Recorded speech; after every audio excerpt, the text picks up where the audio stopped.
ñëw ak lu ne dellu ak ñi ñëw ba gars yi commencé pour ñëw film xeex tout est film lu ko fi jaar parce que expliqué nañ mi moo demee noonu léegi ku nekk da nga war naa leen sama xalaat ensuite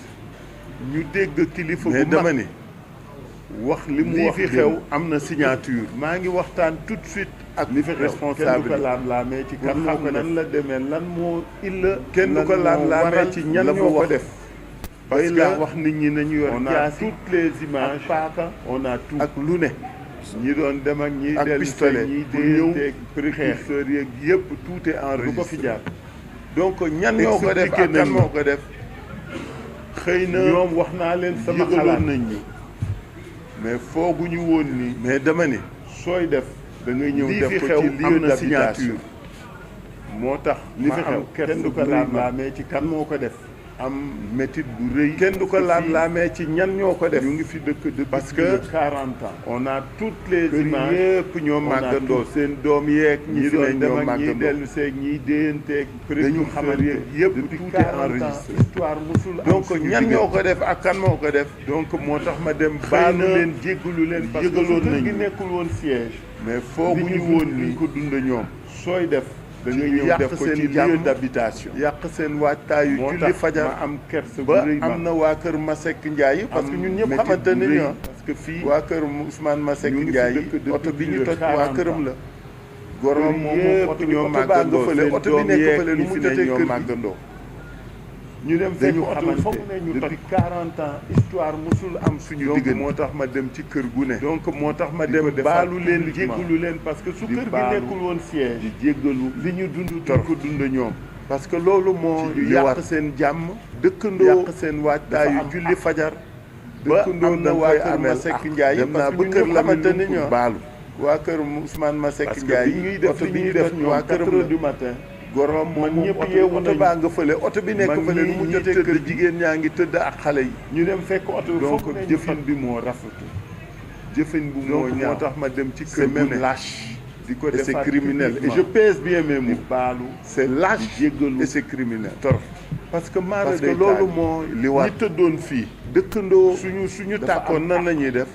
dëkkandoo da nga koy ameel ak dem naa ba kër Lamine Loum pour baal ñi tëddoon fii mënoon nañu xoyamu parce que bi ñuy def li ñuy def ñoom 4 heures mënoon nañu lakk ba jeex mag ñëpp yeewu nañu donc c'est criminel jigéen ñaa ngi tëdd ak xale yi parce que soo xoolee ci vidéo yi niñ doon sànnee sax nga xam ni mu ragal la c'est même lâche ñemewoon dañuy dugg ci kër c'est criminel et je pèse bien mes mots mais taxaw fële di sànni ay et c'est criminel lacrymogène ak ay cocktail molotov ak ñi tëddoon fii góor suñu tàkkoon nan la ñuy def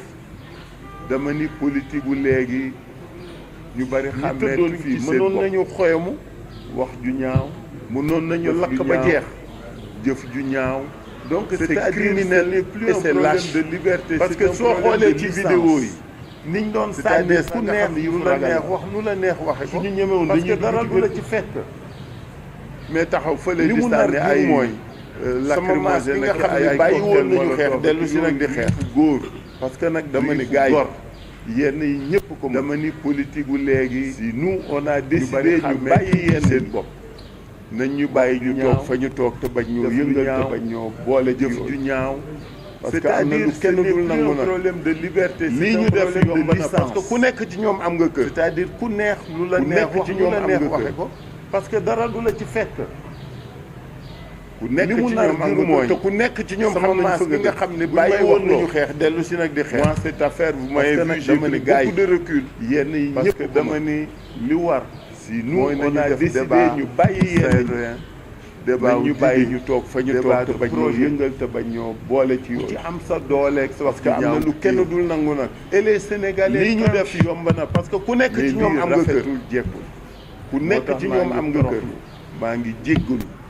di baalu samay dëkk ku nekk ci ñoom am nga kër te ku nekk ci ñoom xam nañ fa nga dëkk buñ may wax loo dëkk 40 ans kenn musu leen atte kenn musu leen jàppale beaucoup de recul su fi lii amee dama ni dafa li war donc maa ngi baal def débat ngi jéggulu serein di jéggulu ba ci waa kër Masek Ndiaye yi nga xam ne oto ba nekk fële ci mbedd mële nu mu jotee kër gi ñaaw nga téew ñu fekk bopp foofu et les Sénégalais tranchent donc nañu delloo si xel yi moo tax maa ngi torox nañu delloo si xol yi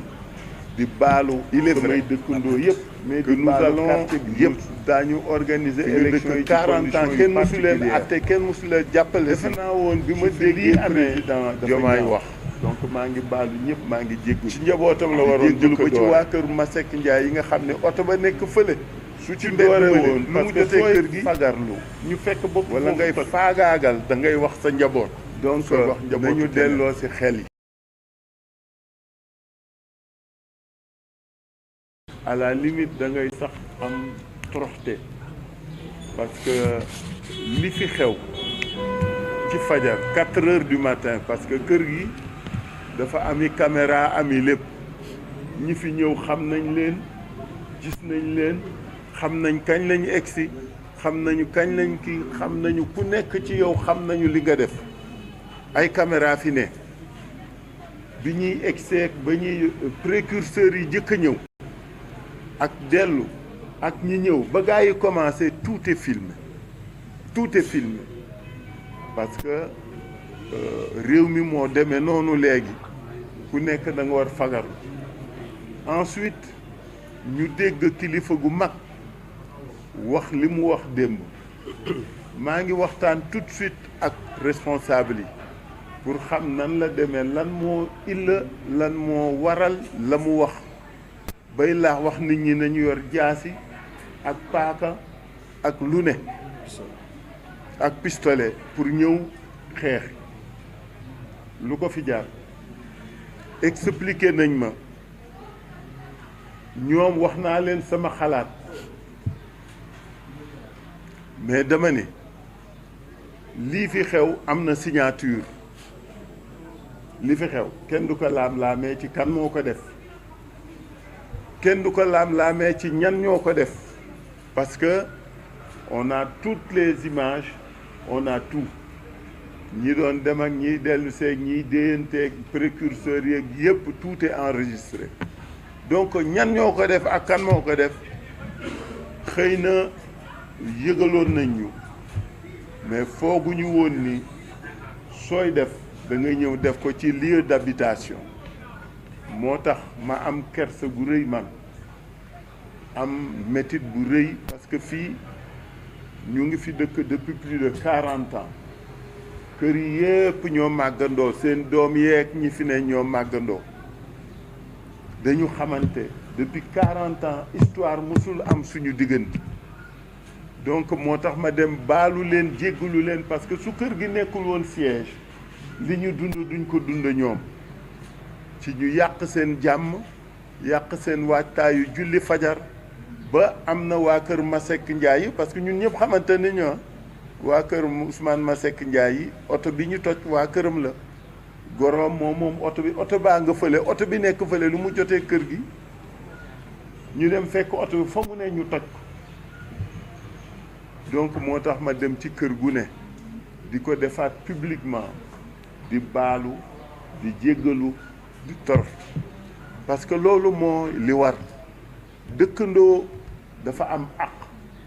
dëkkandoo da nga koy ameel àq dem naa ba kër Lamine Loum pour baalu parce que bi ñuy def li ñuy def ñoom 4 heures du matin mag ñëpp yeewu nañu mag ñiy tëdd jigéen ñaa ngi tëdd ak xale yi donc jëfin bi moo rafetu jëfin bi moo ñaaw c'est même lâche et c'est criminel et je pèse bien mes mots c'est lâche et c'est criminel parce que maara day taali ñi tëddoon fii suñu tàkkoon nan la ñuy def ñi tëddoon fii mënoon nañu xoyamu mënoon nañu lakk ba jeex donc c'est criminel et c'est lâche parce que soo xoolee ci vidéo yi niñ doon sànnee sax nga xam ne yëfu ragal la suñu ñemewoon dañuy dugg ci kër gi mais taxaw fële di sànni ay lacrymogène ak ay cocktail molotov ak yooyu du yëfu góor du yëfu gor dama ni politique gu léegi ñu bari xàmmeetuñ ci seen bopp wax ju ñaaw def lu ñaaw jëf ju ñaaw c'est-à-dire ce n'est plus un problème de liberté c'est un problème de licence c'est-à-dire ku neex nu la neex wax nu la neex waxe ko parce que dara du la ci fekk li mu nar jur mooy sama maas gi nga xam ne bàyyi woon nañu xeex dellu si nag di xeex parce que nag dama ne gars yi yenn yi ñëpp ko mën si nous on a décidé ñu bàyyi yenn yi nañ ñu bàyyi ñu toog fa ñu toog te bañ ñoo yëngal te bañ ñoo boole ci yooyu parce que am na lu kenn dul nangu nag lii ñu def yomb na parce que ku nekk ci ñoom am nga kër ku nekk ci ñoom am nga kër ku nekk ci ñoom am nga kër te ku nekk ci ñoom xam nañ fa nga dëkk buñ may wax loo moi cette affaire vous m'avez vu j'ai pris beaucoup de recul parce que dama ni li war mooy nañu def débat bu serein débat wu d'idée débat de projet ku ci am sa dooleeg sa wax ju ñaaw nga téye ko et les Sénégalais tranchent mais lii rafetul jekkul moo tax maa ngi toroxlu maa ngi jéggalu di baalu samay dëkkandoo yëpp mais di baalu quartier bi yëpp fi nga dëkk 40 ans kenn mësu leen atte kenn mësu leen jàppale si su fi lii amee dafa ñaaw donc maa ngi baalu ñëpp maa ngi jéggalu di jéggalu ba ci waa kër Masek Ndiaye yi nga xam ne oto ba nekk fële ci mbedd mële lu mu jotee kër gi ñu fekk bopp foofu toj donc nañu delloo ci xel yi nañu delloo ci xol yi il est vrai que nous daañu organiser élection yi ci conditions yu particulières defe naa woon bi ma déggee président Diomaye wax ci njabootam la waroon jëkk a doore su ci doore woon parce que sooy fagarlu walla ngay faagaagal da ngay wax sa njaboot soog wax njabootu keneen ku nekk ci ñu nit la ma ko wax mu war ko moo ñu war ku nekk ci ñu nit wax suñu njaboot ni élection débat la élection du jaay doole du jaay xadar sa moroomu góor soo koy défier da ngay dem défier ko les yeux dans les yeux ñun loolu la ñu xam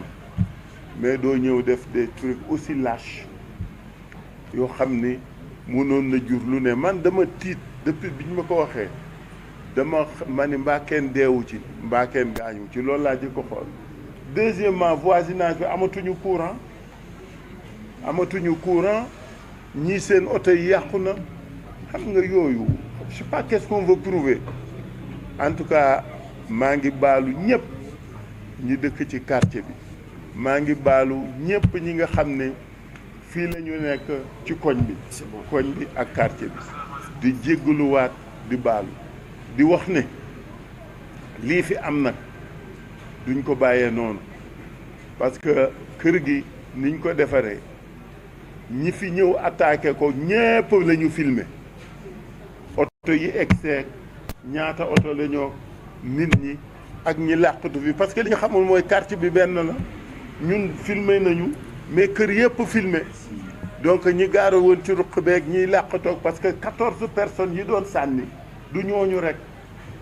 mat nañu 30 et quelques personnes ñëpp la ñu filmé ku nekk ñu ngi yor sa visage parce que ñun noonu la ñu organiser woo ci quartier bi donc duñ ko bàyyee noonu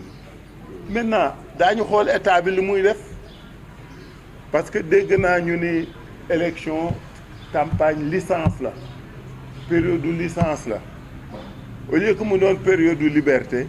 période de licence la c'est-à-dire ku nekk lu la neex def dara du la ci fekk man danaa interpeller état bi à titre personnel nag parce que kër gi sama bosa ku fi deewoon man maay civilement et pénalement responsable parce que sama njaboot lañu ñenn ñi juruma leen mais maa leen dëkkal donc man sam bopp maay jëkk a porter plainte danaa porter plainte danaa interpeller état bi danaa interpeller ñëpp parce que il faut que lii dakk fi premier jour campagne la wu lii waratul am feneen moo tax ñi sama ginnaaw it dama leen di woo ni fayaloowuñu kenn dem leen defi seen campagne dem leen wax ak nit ñi loolu moo am solo mais man nag li ma war def moom maa si sama kër la sama alal la man li ma ci war def lépp danaa ko def donc kooku j'interpelle l'État ce sera pas sans suite parce que li fi am c'est criminel c'est lâche. Et donc, il faut que l'État, à travers toutes ces demandes, sache que li ci war nekk daañu ci nekk. maa ngi leen di gërëm di jéggalu nag ci kàddu bi bu fekkee dafa dëgër wala première fois que nous vivons une des élections législatives anticipées dans ces conditions. Ce qui nous est imposé est unique. C'est unique aussi. On nous invite, on nous impose de faire une élection dans des conditions comme celle-ci. C'est la raison pour laquelle la responsabilité première est celle de l'État. C'est l'État qui est interpellé dans tous ces compartiments pour faire en sorte que les gens puissent aller aux élections dans la quiétude et dans la sérénité. Cet État-là et les autorités qui l'incarnent devront prendre leurs responsabilités. Nous les interpellons. Ils doivent assumer, ils doivent s'assumer et ne pas laisser faire. Le laisser faire, c'est du matin. Le laisser faire, c'est inciter les uns et les autres à se venger. Certainement, peut-être que c'est ça leur calcul. Ils souhaiteraient que les gens ne puissent pas aller aux élections dans des conditions de sérénité et de sécurité. En tout cas, j'y invite chaque acteur. Ce qui s'est passé ici est énorme, grave, dangereux et c'est criminel. Et c'est criminel. Et c'est criminel. J'espère que les autorités étatiques auprès de qui nous allons nous tourner, puisque nous allons faire toutes les procédures juridiques et judiciaires normales, donc les autorités étatiques joueront leur rôle. Parce que nous ne pouvons pas laisser passer cette situation. Ce n'est pas possible. Une plainte sera déposée et nous allons demander à l'État de s'assumer. Ça, je veux que ce soit clair dans la tête de tout le monde. Maintenant, quid des circonstances et des causes? Je n'ai aucun commentaire à faire puisque je n'y étais pas. Mais j'invite les uns et les autres à faire preuve de responsabilité et de sérénité. Une élection, c'est un débat d'idées, c'est des échanges. La violence n'y a pas sa place. Donc ma wax ne maa ngi bég lool mais naqarlu bégte boo xam ne la dafa ànd ak à la limite da ngay sax am toroxte parce que li fi xew ci fajar 4 heures du matin parce que kër gi dafa ami caméra ami lépp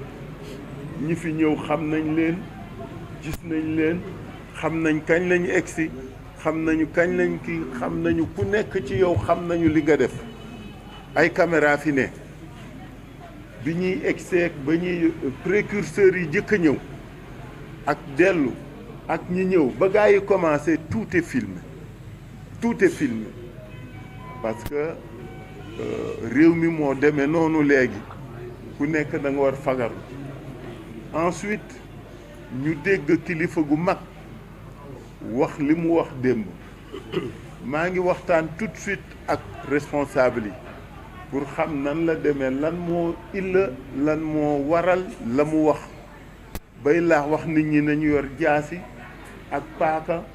ak lu ne ak pistolet pour ñëw xeex lu ko fi jaar expliqué nañ ma ñoom wax naa leen sama xalaat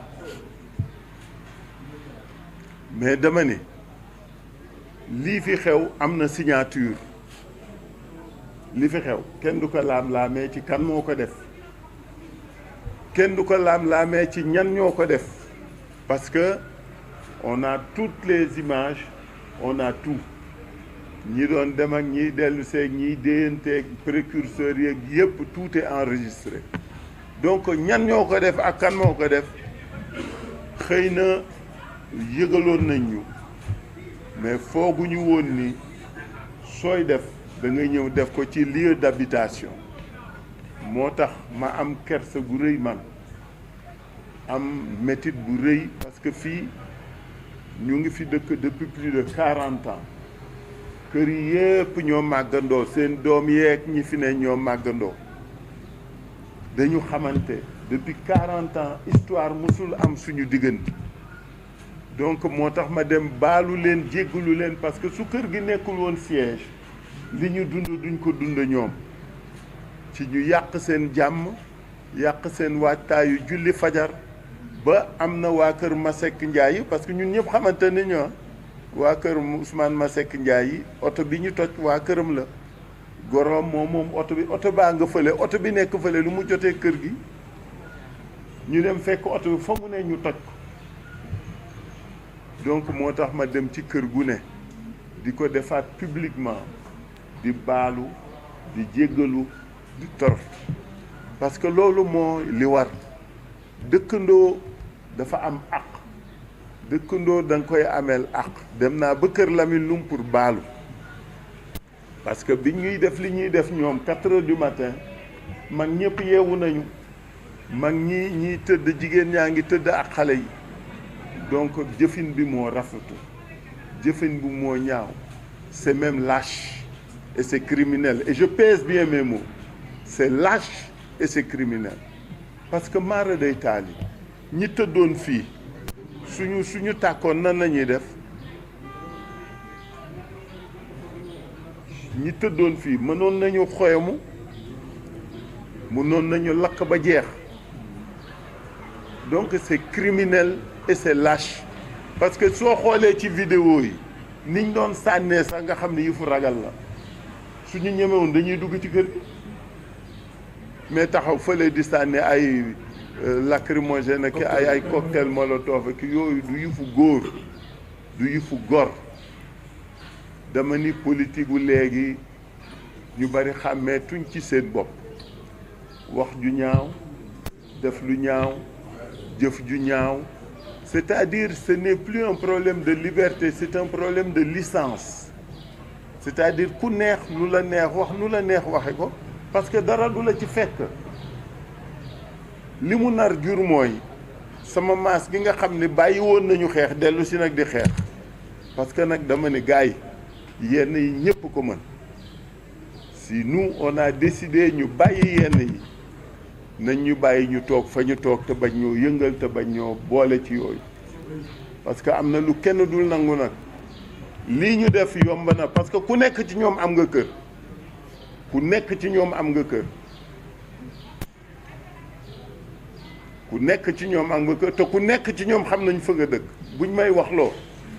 moi cette affaire vous m'avez vu j'ai pris beaucoup de recul parce que dama ni li war mooy nañu def débat bu serein débat wu d'idée débat de projet ku ci am sa dooleeg sa wax ju ñaaw nga téye ko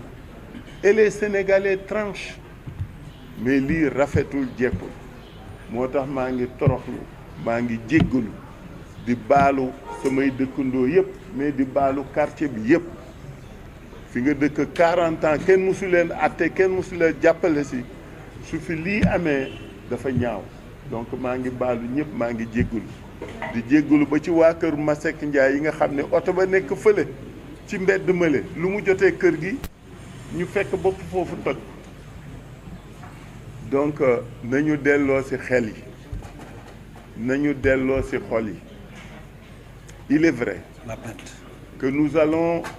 daañu organiser élection yi ci conditions yu particulières defe naa woon bi ma déggee président Diomaye wax ci njabootam la waroon jëkk a doore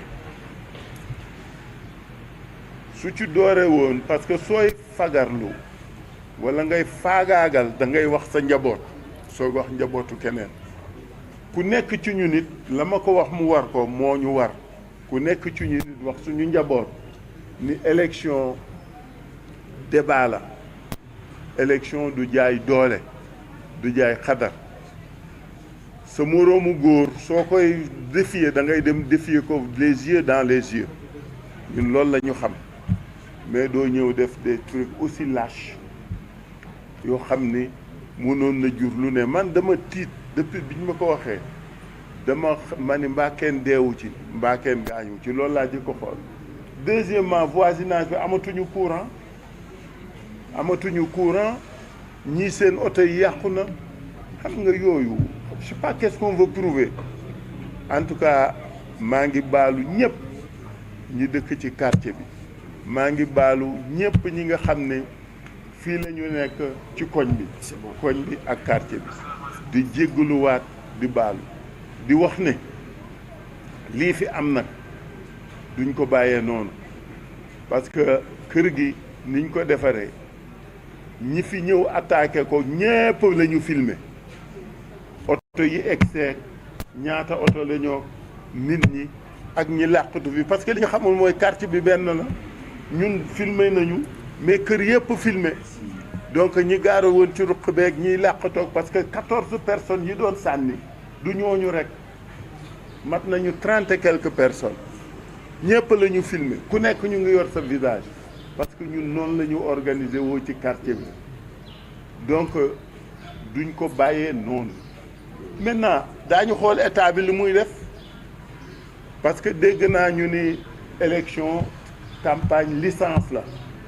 période de licence la au lieu que mu doon période de liberté période de licence la c'est-à-dire ku nekk lu la neex def dara du la ci fekk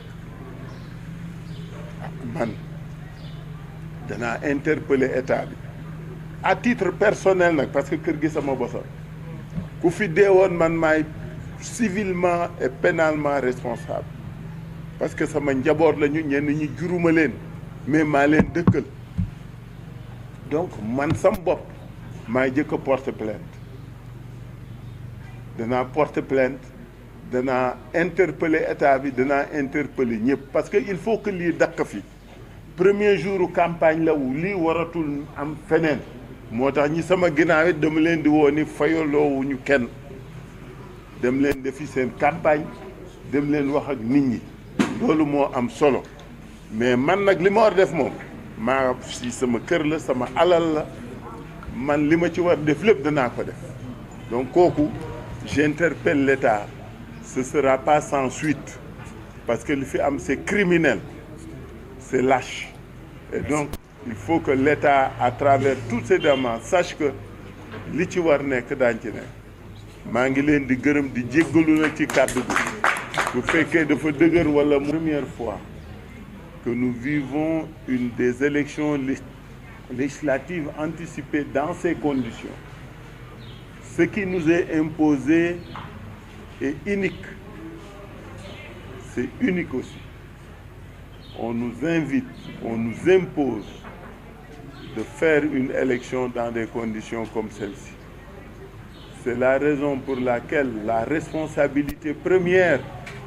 est celle de l'État. C'est l'État qui est interpellé dans tous ces compartiments pour faire en sorte que les gens puissent aller aux élections dans la quiétude et dans la sérénité. Cet État-là et les autorités qui l'incarnent devront prendre leurs responsabilités. Nous les interpellons. Ils doivent assumer, ils doivent s'assumer et ne pas laisser faire.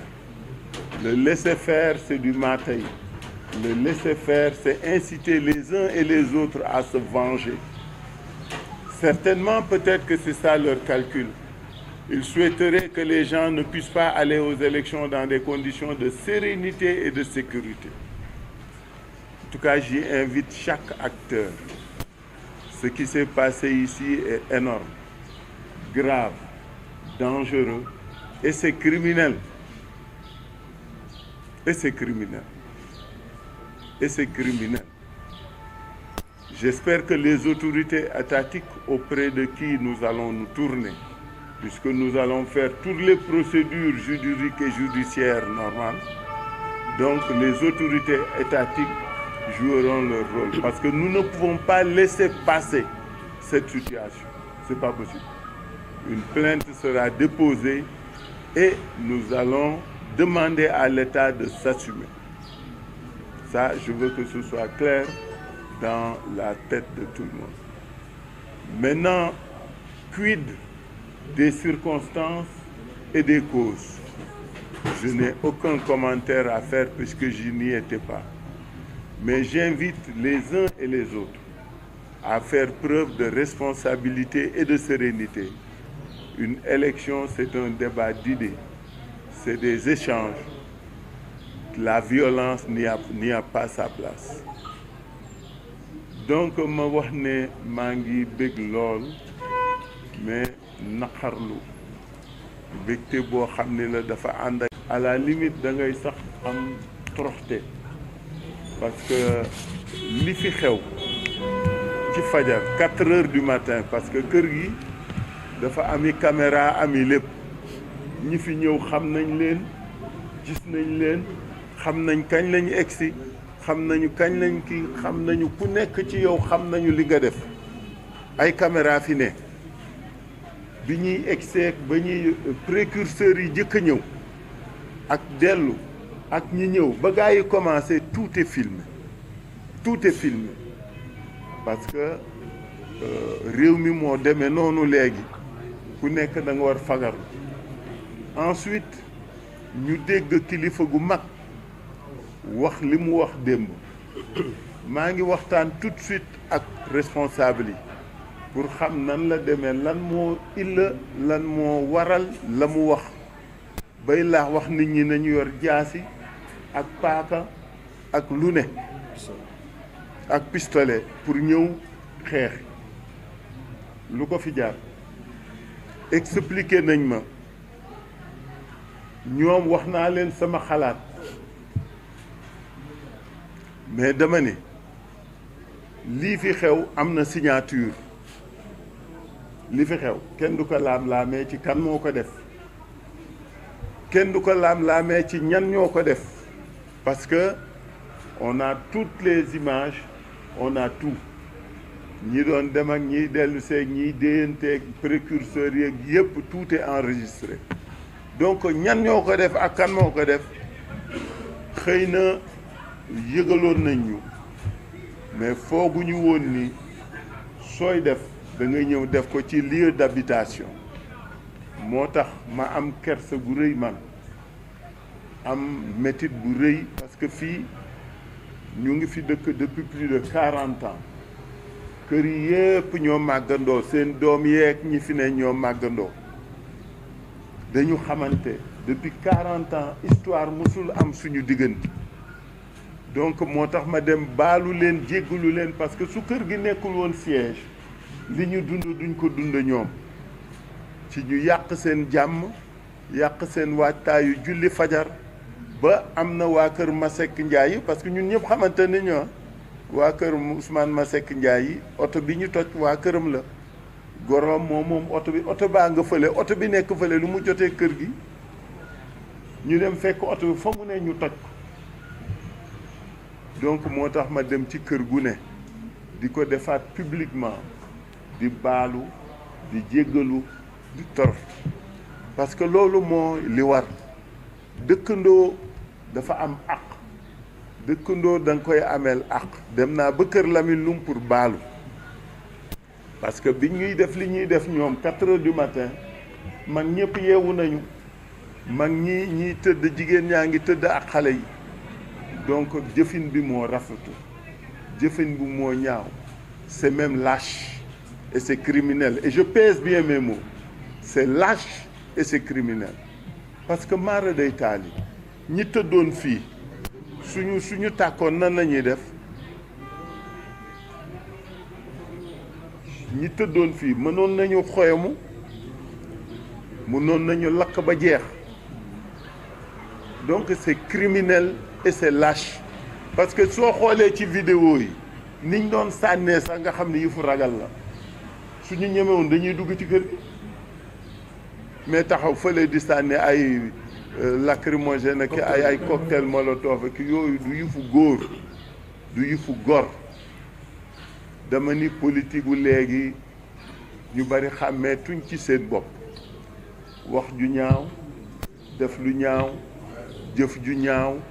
c'est-à-dire ce n'est plus un problème de liberté c'est un problème de licence c'est-à-dire ku neex lu la neex wax nu la neex waxe ko parce que dara du la ci fekk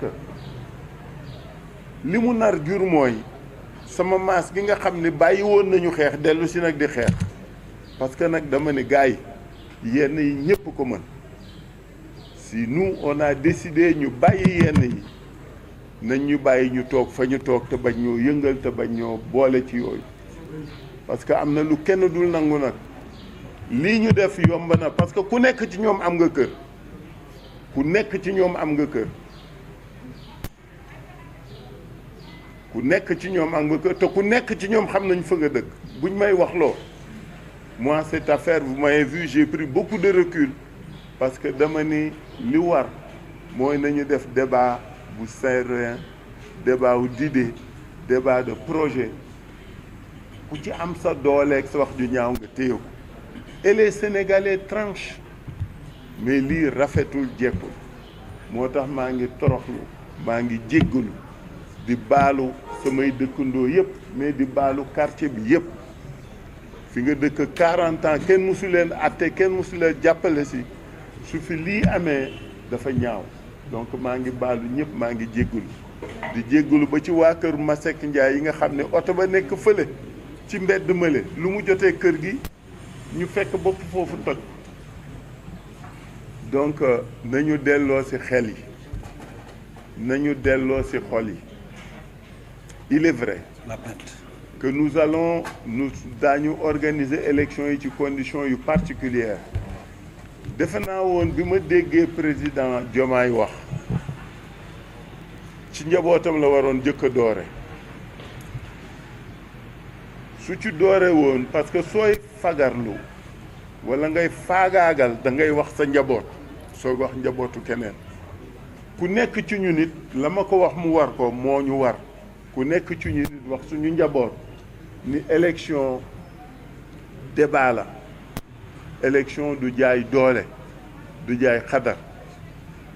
sa moroomu góor soo koy défier da ngay dem défier ko les yeux dans les yeux ñun loolu la ñu xam mais doo ñëw def des trucs aussi lâches yoo xam ni mënoon na jur lu ne man dama tiit depuis bi ñu ma ko waxee ma ni mbaa kenn deewu ci mbaa kenn gaañu ci loolu laa jëkk ko xool deuxièmement voisinage bi amatuñu courant ñii seen oto yi yàqu na xam nga yooyu je sais pas qu'est-ce qu'on veut prouver en tout cas maa ngi baalu ñëpp ñi dëkk ci quartier bi maa ngi baalu ñëpp ñi nga xam ne fii la ñu nekk ci koñ bi ak quartier bi di jéggaluwaat di baalu di wax ne lii fi am nag duñ ko bàyyee noonu parce que kër gi niñ ko defaree ñi fi ñëw attaqué ko ñépp la ñu filmer oto yi egseeg ñaata oto la ñoo nit ñi ak ñi làqatu fi parce que li nga xamul mooy quartier bi benn la ñun filmer nañu mais kër yëpp filmer donc ñi gaara woon ci ruq beeg ñiy làqatoog parce que 14 personnes yi doon sànni du ñooñu rek mat nañu 30 et quelques personnes ñëpp la ñu filmer ku nekk ñu ngi yor sa visage parce que ñun noonu la ñu organiser woo ci quartier bi donc duñ ko bàyyee noonu maintenant daañu xool état bi li muy def parce que dégg naa ñu ni élection campagne licence la période de licence la au lieu que mu doon période de liberté période de licence la c'est-à-dire ku nekk lu la neex def dara du la ci fekk man danaa interpeller état bi à titre personnel nag parce que kër gi sama bosa ku fi deewoon man maay civilement et pénalement responsable parce que sama njaboot lañu ñenn ñi juruma leen mais maa leen dëkkal donc man sam bopp maay jëkk a porter plainte danaa porter plainte danaa interpeller état bi danaa interpeller ñëpp parce que il faut que lii dakk fi premier jour campagne la wu lii waratul am feneen moo tax ñi sama ginnaaw it dama leen di woo ni fayaloowuñu kenn dem leen defi seen campagne dem leen wax ak nit ñi loolu moo am solo mais man nag li ma war def moom maa si sama kër la sama alal la man li ma ci war def lépp danaa ko def donc kooku j'interpelle l'État ce sera pas sans suite parce que li fi am c'est criminel c'est lâche et donc il faut que l'État à travers toutes ces demandes sache que li ci war nekk daañu ci nekk maa ngi leen di gërëm di jéggalu na ci kàddu bi bu fekkee dafa dëgër wala première fois que nous vivons une des élections législatives anticipées dans ces conditions. Ce qui nous est imposé est unique. C'est unique aussi. On nous invite, on nous impose de faire une élection dans des conditions comme celle-ci. C'est la raison pour laquelle la responsabilité première est celle de l'État. C'est l'État qui est interpellé dans tous ces compartiments pour faire en sorte que les gens puissent aller aux élections dans la quiétude et dans la sérénité. Cet État-là et les autorités qui l'incarnent devront prendre leurs responsabilités. Nous les interpellons. Ils doivent assumer, ils doivent s'assumer et ne pas laisser faire. Le laisser faire, c'est du matin. Le laisser faire, c'est inciter les uns et les autres à se venger. Certainement, peut-être que c'est ça leur calcul. Ils souhaiteraient que les gens ne puissent pas aller aux élections dans des conditions de sérénité et de sécurité. En tout cas, j'y invite chaque acteur. Ce qui s'est passé ici est énorme, grave, dangereux et c'est criminel. Et c'est criminel. Et c'est criminel. J'espère que les autorités étatiques auprès de qui nous allons nous tourner, puisque nous allons faire toutes les procédures juridiques et judiciaires normales, donc les autorités étatiques joueront leur rôle. Parce que nous ne pouvons pas laisser passer cette situation. Ce n'est pas possible. Une plainte sera déposée et nous allons demander à l'État de s'assumer. Ça, je veux que ce soit clair dans la tête de tout le monde. Maintenant, quid des circonstances et des causes?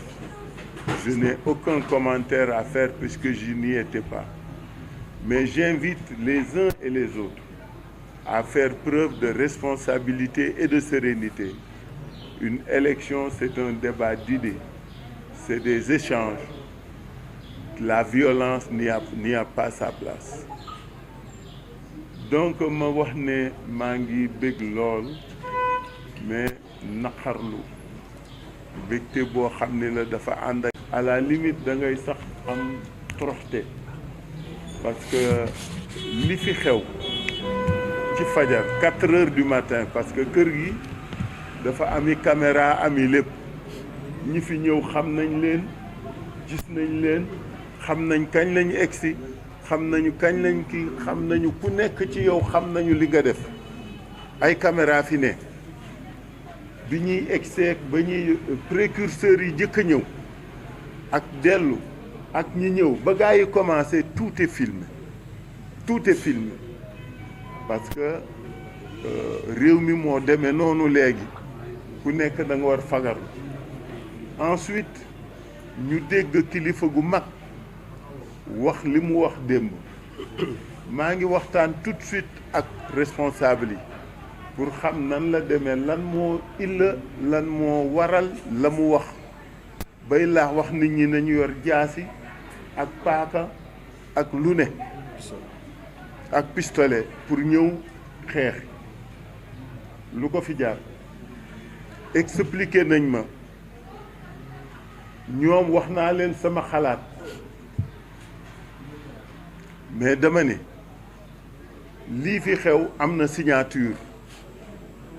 li fi xew kenn du ko laam-laamee ci kan moo ko def kenn du ko laam-laamee ci ñan ñoo ko def parce que on a toutes les images on a tout ñi doon dem ak ñiy dellu seeg ñiy déyanteeg précurseurs yeeg yëpp tout est enregistré donc ñan ñoo ko def ak kan moo ko def xëy na yëgaloon nañ ñu mais fooguñu woon ni sooy def da ngay ñëw def ko ci lieu d'habitation moo tax ma am kersa gu rëy man am métit bu rëy parce que fii ñu ngi fi dëkk depuis plus de 40 ans kër yi yëpp ñoo màggandoo seen doom yeeg ñi fi ne ñoo màggandoo dañu xamante depuis 40 ans histoire musul am suñu diggante donc moo tax ma dem baalu leen jéggalu leen parce que su kër gi nekkul woon siège li ñu dund duñ ko dund ñoom ci ñu yàq seen jàmm yàq seen waajtaayu julli fajar ba am na waa kër Masek Ndiaye yi parce que ñun ñëpp xamante ni ñoo waa kër Ousmane Masek Ndiaye yi oto bi ñu toj waa këram la gorom moom oto bi oto baa nga fële oto bi nekk fële lu mu jotee kër gi ñu dem fekk oto bi fa mu ne ñu toj ko donc moo tax ma dem ci kër gu ne di ko defaat publiquement di baalu di jéggalu di torox parce que loolu moo li war dëkkandoo dafa am àq dëkkandoo da nga koy ameel àq dem naa ba kër Lamine Loum pour baalu parce que bi ñuy def li ñuy def ñoom 4 heures du matin mag ñëpp yeewu nañu mag ñiy tëdd jigéen ñaa ngi tëdd ak xale yi donc jëfin bi moo rafetu jëfin bi moo ñaaw c'est même lâche et c'est criminel et je pèse bien mes mots c'est lâche et c'est criminel parce que maara day taal yi ñi tëddoon fii suñu tàkkoon nan la ñuy def ñi tëddoon fii mënoon nañu xoyamu mënoon nañu lakk ba jeex donc c'est criminel et c'est lâche parce que soo xoolee ci vidéo yi niñ doon sànnee sax nga xam ne yëfu ragal la suñu ñemewoon dañuy dugg ci kër gi mais taxaw fële di sànni ay lacrymogène ak ay cocktail molotov ak yooyu du yëfu góor du yëfu gor dama ni politique gu léegi ñu bari xàmmee tuñ ci seen bopp wax ju ñaaw def lu ñaaw jëf ju ñaaw c'est-à-dire ce n'est plus un problème de liberté c'est un problème de licence c'est-à-dire ku neex lu la neex wax nu la neex waxe ko parce que dara du la ci fekk li mu nar jur mooy sama maas gi nga xam ne bàyyi woon nañu xeex dellu si nag di xeex parce que nag dama ne gars yi yenn yi ñëpp ko mën si nous on a décidé ñu bàyyi yenn yi nañ ñu bàyyi ñu toog fa ñu toog te bañ ñoo yëngal te bañ ñoo boole ci yooyu parce que am na lu kenn dul nangu nag lii ñu def yomb na parce que ku nekk ci ñoom am nga kër ku nekk ci ñoom am nga kër ku nekk ci ñoom am nga kër te ku nekk ci ñoom xam nañ fa nga dëkk buñ may wax loo moi cette affaire vous m'avez vu j'ai pris beaucoup de recul parce que dama ni li war mooy nañu def débat bu serein débat wu d'idée débat de projet ku ci am sa dooleeg sa wax ju ñaaw nga téye ko et les Sénégalais tranchent mais lii rafetul jekkul moo tax maa ngi toroxlu maa ngi jéggalu di baalu samay dëkkandoo yëpp mais di baalu quartier bi yëpp fi nga dëkk 40 ans kenn mësu leen atte kenn mësu leen jàppale si su fi lii amee dafa ñaaw donc maa ngi baalu ñëpp maa ngi jéggalu di jéggalu ba ci waa kër Masek Ndiaye yi nga xam ne oto ba nekk fële ci mbedd mële lu mu jotee kër gi ñu fekk bopp foofu toj donc nañu delloo ci xel yi nañu delloo ci xol yi il est vrai que nous daañu organiser élection yi ci conditions yu particulières defe naa woon bi ma déggee président Diomaye wax ci njabootam la waroon jëkk a doore su ci doore woon parce que sooy fagarlu walla ngay faagaagal da ngay wax sa njaboot sooy wax njabootu keneen ku nekk ci ñu nit la ma ko wax mu war ko moo ñu war ku nekk ci ñu nit wax suñu njaboot ni élection débat la élection du jaay doole du jaay xadar sa moroomu góor soo koy défier da ngay dem défier ko les yeux dans les yeux ñun loolu la ñu xam mais doo ñëw def des trucs aussi lâches yoo xam ni mënoon na jur lu ne man dama tiit depuis bi ñu ma ko waxee ma ni mbaa kenn deewu ci mbaa kenn gaañu ci loolu laa jëkk ko xool deuxièmement voisinage bi amatuñu courant ñii seen oto yi yàqu na xam nga yooyu je sais pas qu'est-ce qu'on veut prouver en tout cas maa ngi baalu ñëpp ñi dëkk ci quartier bi maa ngi baalu ñëpp ñi nga xam ne fii la ñu nekk ci koñ bi ak quartier bi di jéggaluwaat di baalu di wax ne lii fi am nag duñ ko bàyyee noonu parce que kër gi niñ ko defaree ñi fi ñëw attaqué ko ñépp la ñu filmé oto yi egseeg ñaata oto la ñoo nit ñi ak ñi làqatu fi parce que li nga xamul mooy quartier bi benn la ñun filmé nañu mais kër yëpp filmé donc ñi gaara woon ci ruq beeg ñiy làqatoog parce que 14 personnes yi doon sànni du ñooñu rek mat nañu 30 et quelques personnes ñëpp la ñu filmé ku nekk ñu ngi yor sa visage parce que ñun noonu la ñu organisé woo ci quartier bi donc duñ ko bàyyee noonu maintenant daañu xool état bi li muy def parce que dégg naa ñu ni élection campagne licence la période de licence la au lieu que mu doon période de liberté période de licence la c'est-à-dire ku nekk lu la neex def dara du la ci fekk man danaa interpeller état bi à titre personnel nag parce que kër gi sama bosa ku fi deewoon man maay civilement et pénalement responsable parce que sama njaboot lañu ñenn ñi juruma leen mais maa leen dëkkal donc man sam bopp maay jëkk a porter plainte danaa porter plainte danaa interpeller état bi danaa interpeller ñëpp parce que il faut que lii dakk fi premier jour campagne la wu lii waratul am feneen moo tax ñi sama ginnaaw it dama leen di woo ni fayaloowuñu kenn dem leen defi seen campagne dem leen wax ak nit ñi loolu moo am solo mais man nag li ma war def moom maa si sama kër la sama alal la man li ma ci war def lépp danaa ko def donc kooku j'interpelle l'État ce sera pas sans suite parce que li fi am c'est criminel c'est lâche et donc il faut que l'État à travers toutes ces demandes sache que li ci war nekk daañ ci nekk maa ngi leen di gërëm di jéggalu nag ci kàddu bi bu fekkee dafa dëgër wala première fois que nous vivons une des élections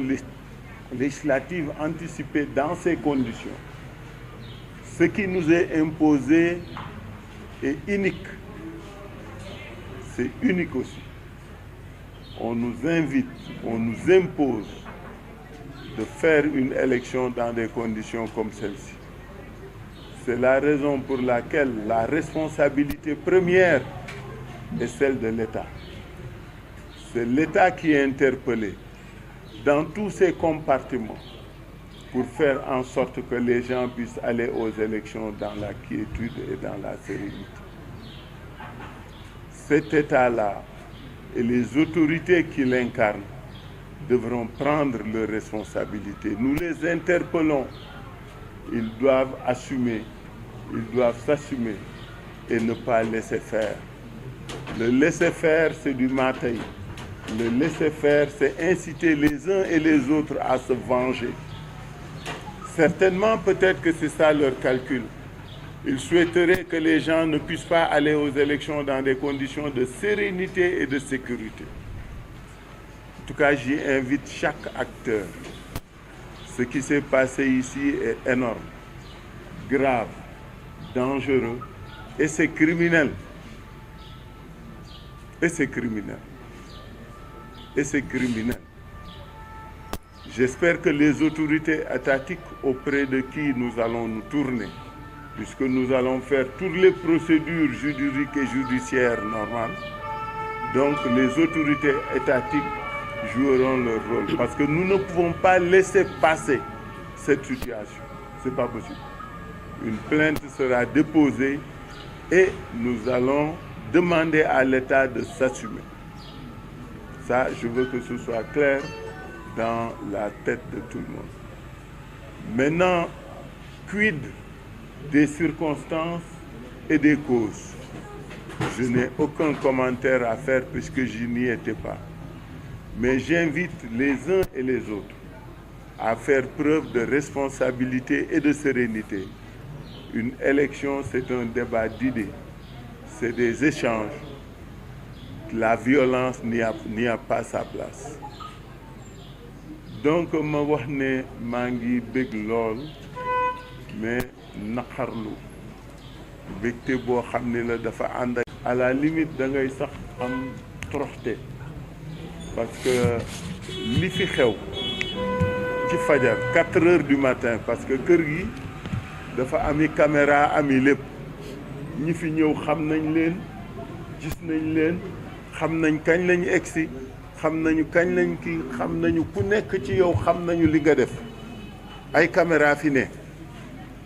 bi ñuy egseeg ba ñuy précurseurs yi jëkk a ñëw ak dellu ak ñi ñëw ba gaa yi commencé tout est filmé parce que réew mi moo demee noonu léegi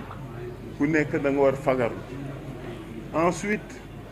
ñu dégg kilifa gu mag